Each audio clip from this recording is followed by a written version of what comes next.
అనంతపురం జిల్లా తాడిపత్రిలో నిన్న రాత్రి దాదాపు 1 గంట సమయంలో బండ ఈయన పేరు అబ్దుల్ వైసీపీ కార్యకర్తగా యాక్టివ్గా ఉంటున్నారు. మాజీ ఎమ్మెల్యే పెద్దారెడ్డికి అనుచరుడిగా ఉంటున్నారు. ఇంతకు ముందే పెద్దారెడ్డి కూడా ప్రభుత్వ ఆసుపత్రికి వెళ్ళి పరిశీలించినట్లు, బంధువుల్ని ఓదార్చి నేనున్నానంటూ కూడా భరోసా ఇచ్చినట్టు మనకున్న సమాచారం.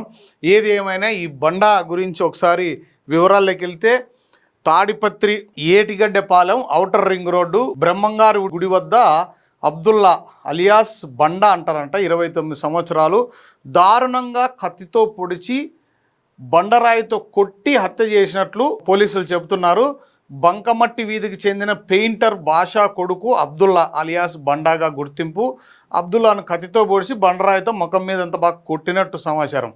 మరి దీని వెనకాల ఏం జరిగిందప్ప ఈ మర్డర్ వెనుకంటే, తాడిపత్రి అబ్దుల్ మర్డర్ కేసులో ముద్దాయిలందరూ కూడా వైసీపీ కార్యకర్తలే అంటూ ఒక వార్త అయితే సర్క్యులేట్ అవుతుంది సోషల్ మీడియాలో. అది ఎంతమాత్రం నిజమో తెలియదు కానీ, వైసీపీలో యాక్టివ్గా ఉంటూ సొంత స్నేహితుడినే కడతీర్చిన వైసీపీ కసాయిలు అంటూ కూడా ఒక న్యూస్ చక్కర్లు కొడుతోంది. ఒకే పార్టీలో ఉంటూ ఒకరిపై ఒకరు కక్షలు పెంచుకున్న నిందితుల కదలికలు, మర్డర్కు ముందు ఎవరెవరితో మాట్లాడారు, ఇందులో ఎవరి పాత్ర ఎంత ఉందనే అంశాలపైన పోలీసులు లోతుగా విచారణ చేస్తున్నట్టు మనకున్న సమాచారం. అంటే నిన్న ఈ అబ్దుల్ సెల్కు ఎవరెవరు కాల్ చేశారు, అబ్దుల్ ఎవరికి కాల్ చేశారు, అబ్దుల్ నుంచి ఎవరెవరితో ఏం మాట్లాడారు అనేది పోలీసులు ఆరా తీస్తున్నారంట. మొత్తం మీద అయితే ఒక క్లూ అయితే దొరికినట్టు మనకున్న సమాచారం.